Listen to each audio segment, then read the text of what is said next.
Assalamualaikum warahmatullahi wabarakatuh. Perkenalkan, nama saya Nafi Iwanuddin SPT, Guru SD Negeri Sina 02, Kecamatan Dukuwaru, Kabupaten Tegal. Pada kesempatan ini, saya akan melakukan pemaparan kurikulum Merdeka dalam platform Merdeka Mengajar. Kurikulum dapat dimaknai sebagai titik awal dan titik akhir pengalaman belajar murid. Kurikulum diibaratkan jantungnya pendidikan.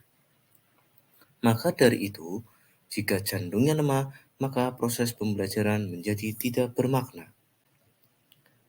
Ada 4 komponen dalam kurikulum. Yang pertama, tujuan. Yang kedua, konten. Yang ketiga, metode atau cara. Dan yang keempat, evaluasi. Peran dan fungsi kurikulum. Peran kurikulum yaitu sebagai pedoman dan acuan dalam pembelajaran. Lalu, fungsi kurikulum bagi guru yaitu untuk memandu dalam proses belajar murid. Kerangka dasar kurikulum. 1. Struktur kurikulum. Yang kedua, capaian pembelajaran.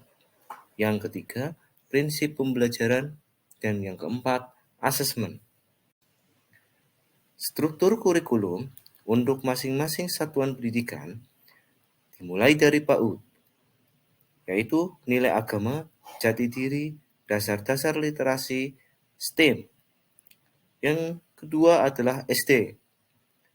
Fase A kelas 1 dan 2. Fase B kelas 3 dan 4. Fase C kelas 5 dan 6. Untuk tingkat SMP, fase D kelas 7, 8 dan 9.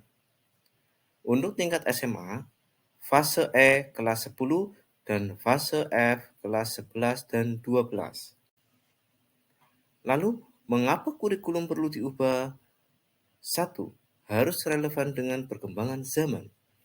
Yang kedua, agar dapat memenuhi kebutuhan belajar siswa. Yang ketiga, agar dapat menyiapkan generasi yang sesuai kebutuhan zaman. Yang keempat, kurikulum yang baik merupakan kurikulum yang sesuai zamannya dan bersifat dinamis. Apa tujuan kurikulum diubah? 1. Mendapatkan pembelajaran bermakna. 2. Menyesuaikan kebutuhan peserta didik dan perkembangan zaman. 3. Memenuhi kebutuhan belajar siswa. 4. Kurikulum terus dikembangkan atau diadaptasi sesuai konteks dan kebutuhan peserta didik untuk membangun kompetensi masa kini dan mendatang. Lalu, bagaimana mewujudkannya? Seluruh komponen masyarakat, yaitu peran orang tua, masyarakat, sekolah harus menempatkan kebutuhan, pendapat, pengalaman, hasil belajar, serta kepentingan peserta didik sebagai pengembangan kurikulum. Karena kurikulum dirancang untuk kebutuhan peserta didik. Demikian untuk pemaparan kurikulum Merdeka. Untuk umpan balik, kami mohon bantuan Bapak Ibu untuk mengisi form di link di bawah ini sebagai respon umpan balik tentang mengapa kurikulum perlu diubah. Terima kasih.